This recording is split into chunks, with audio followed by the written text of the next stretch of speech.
Cuando Alejandro de la Vega cerró la tapa del piano por última vez, juró que nunca más volvería a tocarlo. Aquel instrumento guardaba los fantasmas de Elena, su esposa muerta, y de su hijo Mateo, condenado al silencio eterno tras el accidente. La mansión de los de la Vega, en el barrio de Salamanca, Madrid, con sus lámparas de araña de cristal y su suelo de mármol de Carrara, se transformó en un elegante mausoleo donde el luto dictaba las reglas. Habían transcurrido 3 años desde la tragedia, y el empresario millonario, dueño de una constructora que levantaba edificios por toda Europa, no conseguía levantarse a sí mismo de la ruina emocional. Vivía rodeado de lujo, pero nada de aquello importaba. Ni el Mercedes en el garaje, ni las pinturas costosas en las paredes, ni las robustas cuentas bancarias. Solo la ausencia. Mateo vagaba por los pasillos como un fantasma diminuto, atrapado en un mundo sin sonidos, sin madre, sin el cariño paterno. Alejandro lo evitaba porque no soportaba encarar el resultado de su propia culpa. El señor Robles, mayordomo impecable de cabellos canosos y postura militar, comandaba la casa con mano de hierro. Creía que el orden y la distancia emocional eran las únicas formas de impedir nuevas tragedias. Los empleados trabajaban en silencio, casi invisibles. Nadie osaba preguntar sobre Elena o sobre el piano cubierto por una manta blanca en el salón principal. Nadie tocaba a Mateo más allá de lo estrictamente necesario. El niño comía solo, dormía solo, despertaba solo. Alejandro salía temprano, volvía tarde, se encerraba en el despacho. A veces pasaban días sin verse. Fue en este escenario de abandono emocional donde llegó Sofía Martín. Procedente de Salamanca, la joven de 23 años necesitaba mantener a su madre enferma tras la muerte de su padre. Aceptó la vacante de ama de llaves sin dudar, aun sabiendo que la casa tenía fama de fría. Cuando atravesó por primera vez el portón de hierro forjado, cargando una maleta raída, sintió el peso de aquel lugar. No solo era grande, estaba vacío. Robles la recibió con instrucciones secas, reglas rígidas, horarios inflexibles. No se acerque al niño sin necesidad, no haga preguntas sobre la familia, cumpla con sus funciones y mantenga discreción absoluta.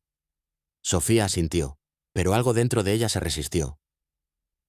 Al segundo día, mientras limpiaba los vitrales de la escalera principal, Sofía vio a Mateo por primera vez. Descendía los peldaños despacio, descalzo, envuelto en un pijama azul descolorido. Sus ojos castaños, profundos como pozos secos, lucían vacíos, perdidos en algún paraje lejano de su propio mundo silencioso. Cuando percibió su presencia, se detuvo. Permanecieron allí, inmóviles, midiéndose el uno al otro en la inmensidad del silencio. Sofía dibujó una sonrisa tímida y saludó con la mano. Mateo no respondió, pero tampoco apartó la mirada. Se quedó observándola, con una curiosidad infantil, como si intentara descifrar la esencia de aquella mujer recién llegada. Entonces, casi imperceptiblemente, levantó la mano derecha y devolvió el saludo. Fue un gesto minúsculo, apenas un suspiro, pero cargado de un significado que vibró en el aire estático de la mansión. Sofía sintió un nudo en el pecho, una punzada de esperanza que florecía en el páramo de aquella casa. En los días siguientes, Sofía se propuso dejar pequeños rastros de que Mateo no estaba solo en su isla de silencio. Un dibujo de un sol, de trazos ingenuos, pegado en la puerta de su habitación. Una galleta casera, envuelta con esmero en una servilleta, sobre su mesa de estudios. Una flor recién cortada del jardín, posada en el alféizar de su ventana. Mateo nunca agradeció con palabras, mas Sofía sabía que él percibía cada uno de esos gestos silenciosos. Encontraba las servilletas dobladas con una pulcritud inusual. Los dibujos, ahora con chinchetas, adornando la pared. La flor ya en un pequeño vaso de agua, intentando prolongar su efímera belleza. Alejandro apenas se dejaba ver por los salones de la mansión. Cuando cruzaba a Sofía en los corredores, se limitaba a un asentimiento seco, casi hostil, como si su presencia fuese una afrenta a su duelo. Ella percibía la tensión grabada en su rostro, las arrugas prematuras que surcaban el contorno de sus ojos, el rastro de una barba de días. Él cargaba con el peso del mundo sobre sus hombros, una carga invisible que le impedía compartir su tormento con cualquiera. Sofía no lo juzgaba. Reconocía en aquel hombre la misma pena honda que había visto en su propio padre cuando perdió el trabajo y se consumió de disgusto. Sabía que a veces el dolor, el que anida en el alma, paraliza con más crueldad que cualquier dolencia física. Una noche, Mateo se despertó llorando. Sofía escuchó el llanto ahogado que provenía de la habitación contigua a la suya. Dudó. El señor Robles había prohibido cualquier injerencia en los asuntos del niño, un muro invisible entre ella y el pequeño. Pero el llanto persistía, angustiado, desesperado, rompiendo el pacto de silencio de la casa. Se levantó, cruzó el oscuro pasillo y llamó suavemente a la puerta. Silencio. La abrió despacio. Mateo estaba acurrucado en la cama, tiritando. Tenía fiebre. Sofía le tocó la frente y sintió el calor insoportable que emanaba de su piel. Corrió entonces hacia la habitación del señor Robles. El mayordomo se despertó sobresaltado, irritado por aquella inoportuna invasión de su privacidad. Sofía explicó la situación con una urgencia palpable.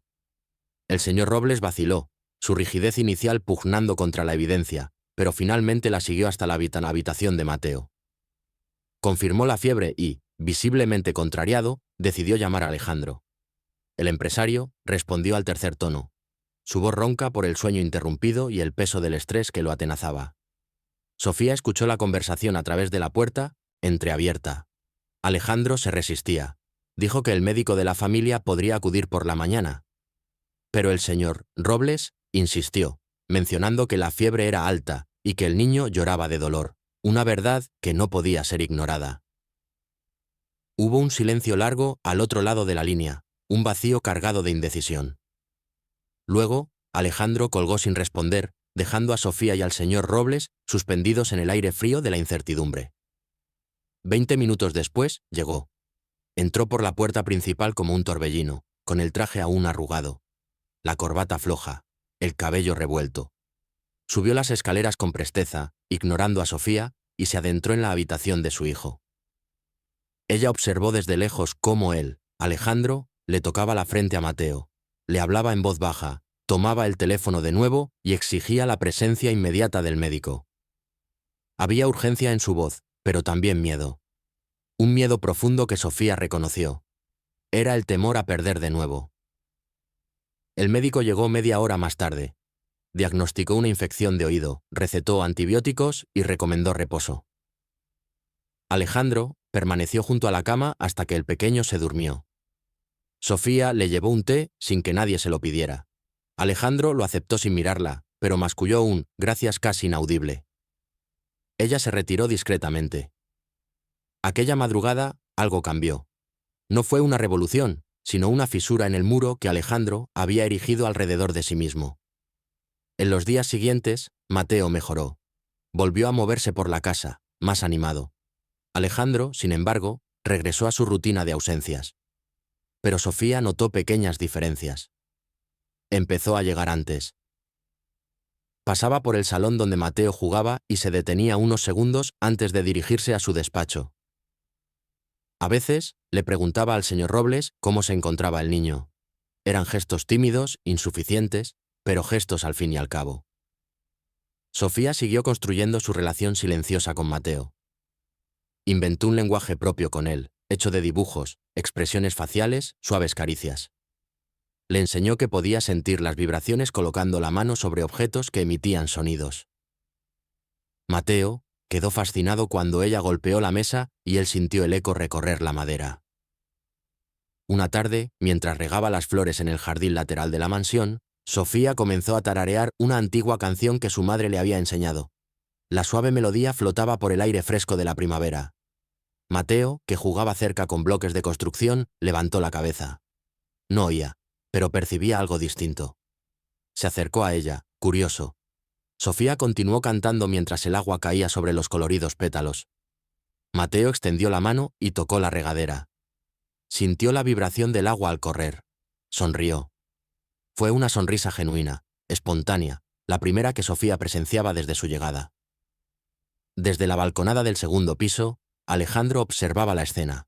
Había subido a recoger unos documentos olvidados y terminó viendo a través del cristal. La canción que Sofía tarareaba era la misma que Elena solía cantarle a Mateo cuando era un bebé. Alejandro no había podido oírla durante años sin que el dolor lo paralizara. Pero allí, proveniente de otra voz, en otro contexto, Traía algo más allá del dolor. Traía una memoria viva, no muerta. Traía la sensación de que quizás Elena no estuviera aprisionada en el pasado, sino que pudiera existir de otras formas, en otras presencias, en otros afectos. Él se quedó allí inmóvil durante largos minutos, incapaz de moverse.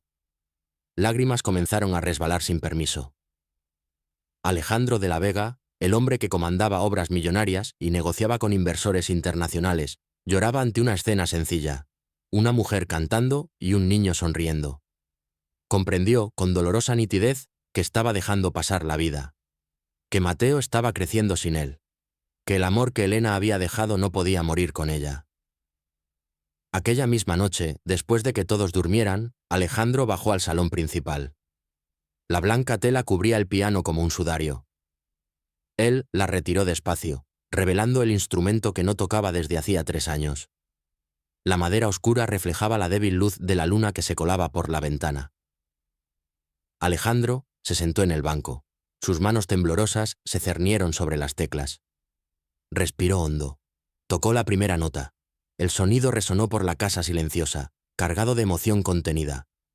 Continuó, vacilante al principio, luego más seguro. Las notas formaron una melodía triste, pero hermosa. Una despedida, un saludo, un nuevo comienzo.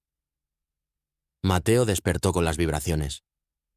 Sintió el suelo temblar suavemente, un patrón rítmico que reconocía de recuerdos lejanos, casi borrados. Se levantó descalzo.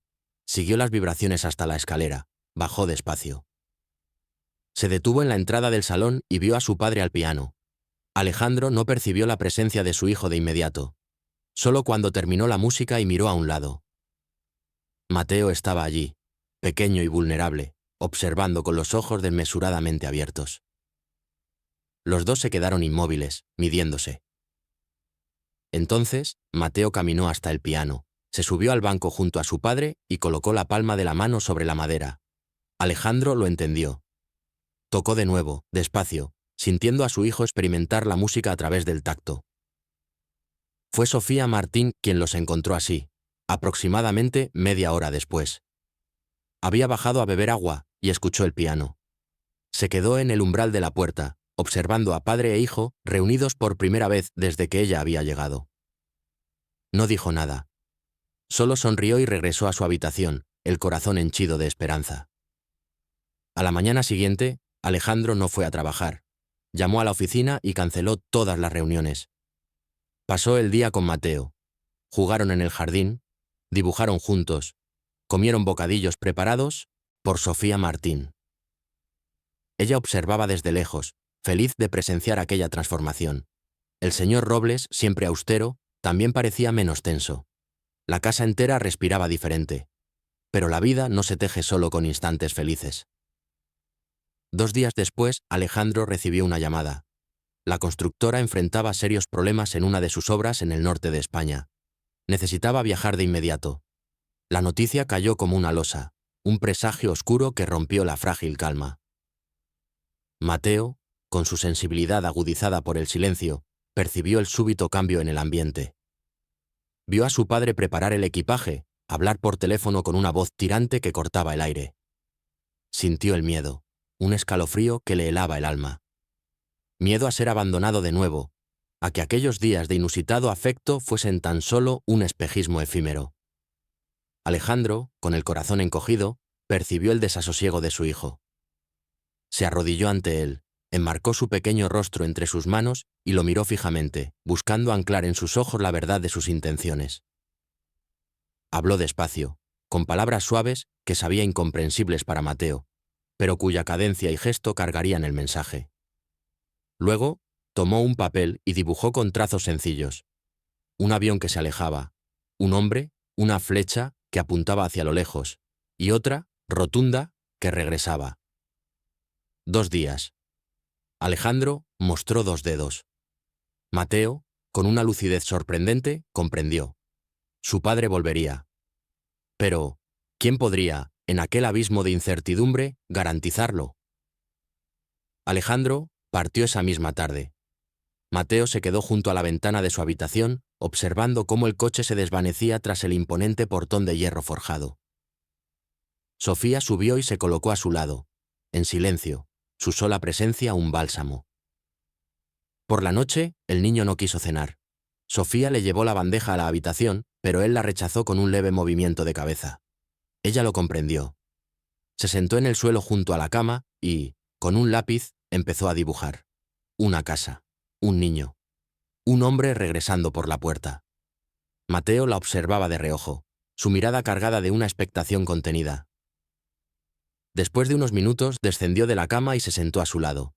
Cogió otro lápiz y dibujó una mujer junto al hombre y al niño. Señaló a Sofía.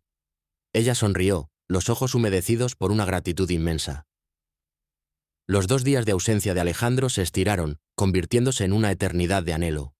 Sofía mantuvo a Mateo ocupado, su presencia una ancla en el mar de su silencio. Lo llevó a un parque cercano, donde el niño, con su inocencia, intentó jugar con otros, aunque la barrera de la comunicación fuera un muro infranqueable.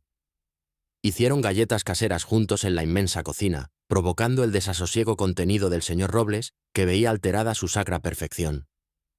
Leyeron libros llenos de figuras, susurrando historias que el tacto de las páginas contaba. Sofía notó cómo, sin darse cuenta, se estaba aferrando a aquel niño. Ya no era solo un trabajo. Era un afecto verdadero, profundo y desinteresado. Y esa verdad la asustaba, pues sabía que personas como ella, provenientes de familias sencillas de Salamanca, no encontraban arraigo ni garantías en aquel mundo de lujo y distancias sociales que la rodeaba. La noche del segundo día, Mateo no lograba conciliar el sueño. Sofía lo encontró sentado en el escalón más alto de la gran escalera de mármol, su pequeña figura encorvada, los ojos fijos en la puerta principal, una diminuta esfinge de la espera. Ella se sentó a su lado, compartiendo el peso del silencio, la promesa y la incertidumbre. Allí permanecieron, 2 almas suspendidas en la quietud nocturna. Hacia las 2 de la madrugada, un sonido lejano rompió el manto de la noche. El motor de un coche que se acercaba. Mateo sintió la vibración primero, un latido en la planta de sus pies. Se puso de pie de un salto, una ráfaga de esperanza en su rostro. La puerta se abrió lentamente. Alejandro entró, exhausto, con barba de 2 días y los ojos enrojecidos por el cansancio. Suspiró al ver a su hijo y a Sofía en la escalera. Soltó la maleta, que cayó con un sordo golpe. Mateo corrió hacia él, un proyectil de amor contenido. Alejandro lo alzó en brazos, apretándolo con una fuerza desesperada, como si temiera que el niño pudiera desvanecerse en el aire. Sofía desvió la mirada, conmovida por la intensidad del reencuentro. Subió discretamente a su habitación, dejando que padre e hijo se abrazaran en la intimidad de su mundo recién encontrado. En los días siguientes, Alejandro de la Vega redujo drásticamente sus viajes. Delegó más responsabilidades. Empezó a almorzar en casa. Cenaba con Mateo. Volvió a tocar el piano regularmente. La mansión que había sido un mausoleo se transformó, por fin, en un hogar. Sofía se sentía parte de aquello, pero también intuía que pisaba un terreno peligroso. Se estaba involucrando demasiado. Y Alejandro empezaba a mirarla de una forma diferente.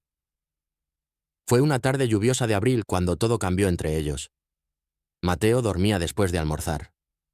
La casa estaba en un silencio denso, solo roto por el sonido de la lluvia repiqueteando en los cristales. Sofía organizaba la biblioteca cuando Alejandro entró. Ella no lo oyó llegar, solo percibió su presencia cuando él habló, la voz baja rompiendo el mutismo. «Sofía». Ella se giró, sobresaltada. Él estaba a pocos pasos, con las manos en los bolsillos, el semblante serio pero no hostil. Había algo distinto en sus ojos, una vulnerabilidad que nunca antes le había mostrado. Caminó hasta la ventana, observando la lluvia caer. Permaneció en silencio tanto tiempo que Sofía pensó que había olvidado por qué la había llamado. Entonces, habló de nuevo, sin mirarla. «Has devuelto a mi hijo». Sofía no supo qué responder. Alejandro continuó. «Elena siempre decía que la música era la forma más pura del amor, que podía sanar lo que las palabras no alcanzaban. Cuando ella murió y Mateo perdió la audición, creí que la música había muerto también, que ya no tenía sentido. Pero tú le has mostrado que existen otras formas de escuchar, otras formas de sentir». Finalmente, la miró. Sus ojos estaban húmedos. «Gracias». Sofía sintió que el corazón se le desbocaba. Quiso decir que no había hecho nada más que cuidar, que Mateo merecería eso de cualquiera. Pero las palabras no brotaron. Alejandro dio un paso hacia ella. Otro. Quedaron muy cerca. La tensión en el aire era palpable. Él levantó la mano, vacilante, y rozó suavemente su rostro. Sofía cerró los ojos, el tacto quemándole la piel. Entonces, despacio, Alejandro se inclinó y la besó. Fue un beso suave, cargado de gratitud y de algo más profundo. Algo que ambos temían nombrar. Cuando se separaron, Sofía temblaba. Alejandro parecía igualmente conmocionado. Ninguno de los dos habló. Él salió de la biblioteca rápidamente, dejándola sola con el corazón desbocado y la mente aturdida y confusa. Aquello no podía ocurrir. Ella era una empleada. Él era su patrón. Eran mundos dispares. Y aún estaba Elena, su memoria, el luto no del todo resuelto. En los días siguientes se evitaron. Sofía cumplía sus funciones con la autómata precisión de una sombra. Alejandro volvió a encerrarse en su despacho. Mateo percibió el cambio. La casa había vuelto a tensarse, a sentirse pesada. Él no entendía por qué. Veía a Sofía triste. Veía a su padre distante de nuevo. Una tarde, cogió papel y lápiz y los dibujó a los tres juntos, sonriendo. Se lo mostró primero a Sofía. Ella miró el dibujo y sus ojos se llenaron de lágrimas. Mateo se asustó. Ella lo abrazó y le dijo que todo estaba bien, pero él sabía que no lo estaba. Llevó el dibujo hasta el despacho de su padre. Alejandro estaba al teléfono, discutiendo contratos. Vio a su hijo entrar con el papel. Colgó inmediatamente. Mateo le entregó el dibujo. Alejandro lo observó. 3 figuras. Él, Mateo, Sofía, una familia. Algo se rompió dentro de él. Todas las barreras que había intentado reconstruir se desmoronaron de repente. Bajó hasta la cocina donde Sofía preparaba la cena. El señor Robles estaba ausente. Había ido al mercado. Estaban solos. Alejandro se detuvo en la entrada. Sofía sintió su presencia, pero no se giró. Él caminó hasta ella, parándose justo detrás. Habló bajo, la voz ronca por la emoción. «Tengo miedo».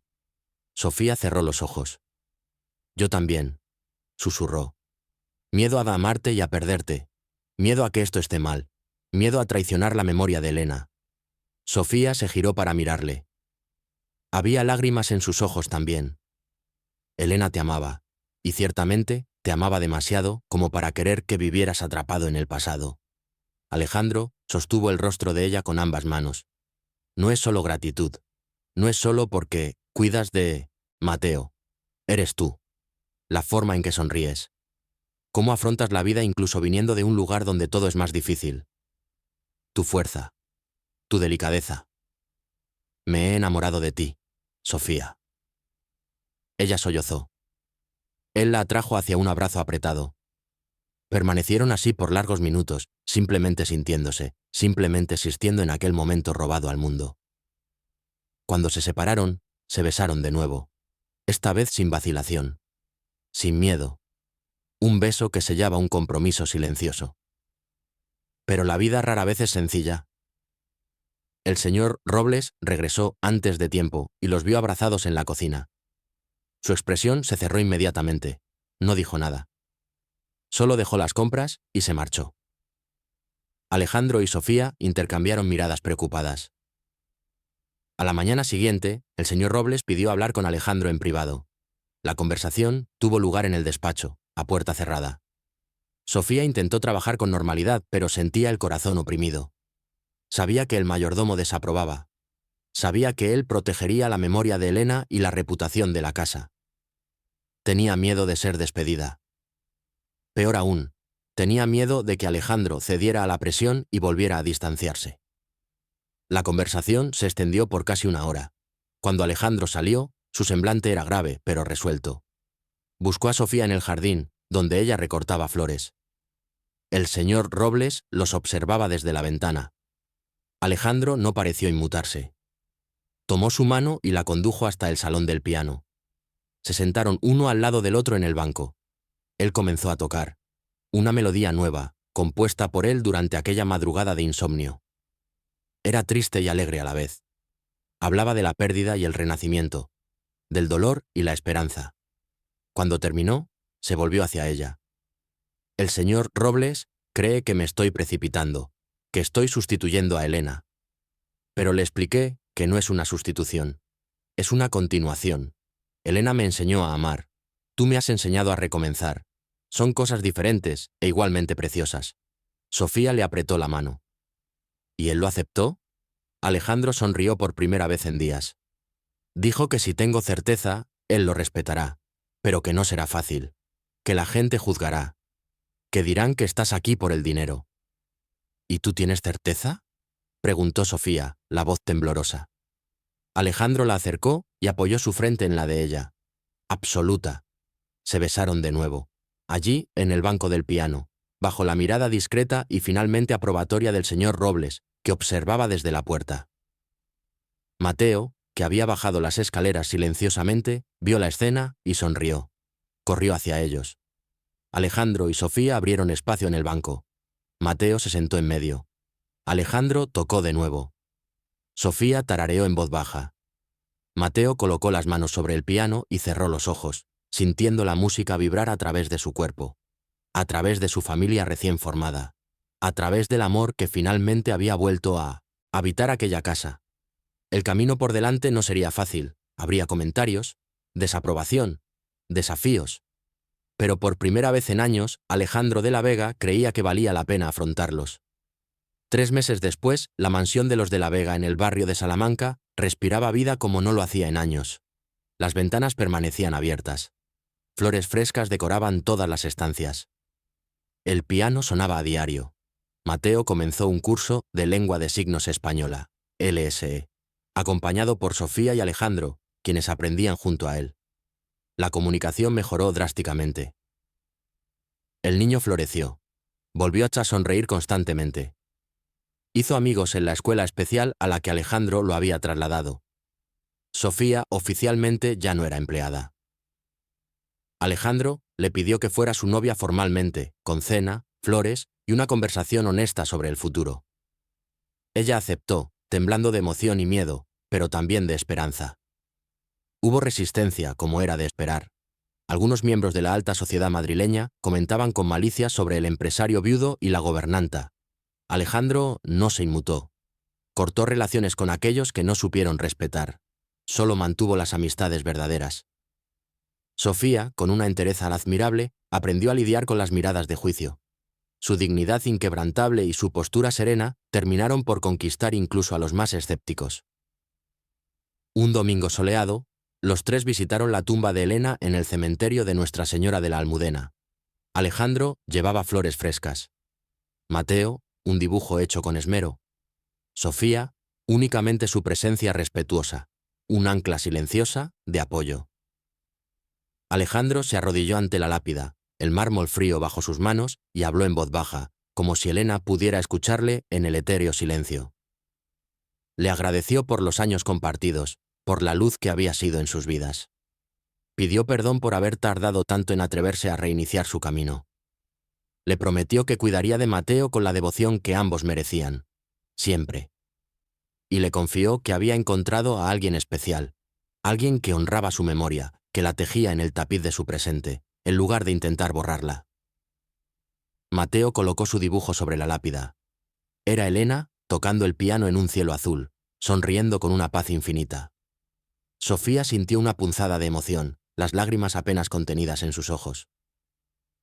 Al salir del cementerio, se detuvieron en una cafetería cercana, un refugio acogedor donde el aroma a café y bollería se mezclaba con la tímida luz del sol. Tomaron un chocolate caliente humeante, sus manos reconfortadas por el calor de las tazas. Mateo pidió sus lápices y, con una concentración asombrosa para su edad, dibujó un retrato de los tres. Pero esta vez incluyó una cuarta figura. Una mujer etérea, de contornos suaves y radiantes, flotando con una sonrisa bondadosa sobre ellos. Alejandro lo comprendió de inmediato, con una claridad que le llenó el alma. Mateo no veía a Sofía como un reemplazo, sino como una adición, un nuevo pilar en la estructura de su felicidad. Elena permanecía inalterable en la memoria, en el corazón, en las lecciones indelebles de amor y resiliencia. Sofía era la continuación de esa historia, el suave fluir de un nuevo capítulo, no el fin de un pasado irreemplazable. Esa noche, ya de vuelta en la mansión, Alejandro se sentó al piano, sus dedos acariciando las teclas con una delicadeza inusual. Sofía se ubicó a su lado, la cercanía reconfortante de su presencia. Mateo, el pequeño núcleo de su universo, se sentó entre ellos, como si su lugar natural fuera ese abrazo musical. Alejandro tocó la melodía que había compuesto meses atrás, ahora más elaborada, más rica en matices, más completa.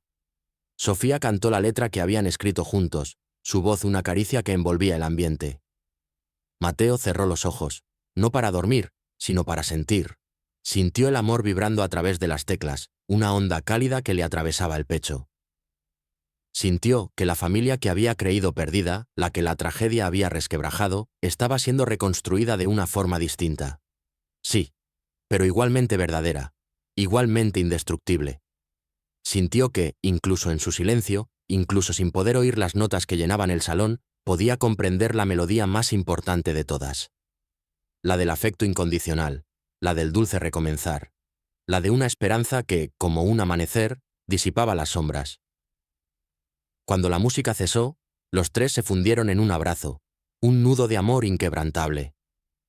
El señor Robles, observando desde el umbral de la puerta, con los ojos empañados y un nudo en la garganta, finalmente se permitió sonreír, una sonrisa genuina que rara vez adornaba su rostro. Aquella casa, que durante tanto tiempo había sido gobernada por la punzante sombra de la pena, ahora era regida por el amor en su expresión más pura. Aquel niño, que había vivido confinado en un aislamiento silencioso, ahora tenía una familia presente, un refugio de cariño y comprensión. Aquel hombre, que se había extraviado en el laberinto del duelo, encontró las fuerzas para avanzar, para construir un nuevo futuro sin olvidar el pasado. Y aquella joven, que había llegado buscando solo un sustento humilde, encontró un hogar, un propósito y una razón inmensa para creer que las diferencias sociales, los abismos invisibles, jamás determinarán la magnitud del amor. En Madrid, bajo el cielo estrellado que se cernía sobre el barrio de Salamanca, una familia silenciosa había demostrado que las palabras, a veces, son completamente innecesarias cuando el corazón decide, por fin, hablar con su propia melodía.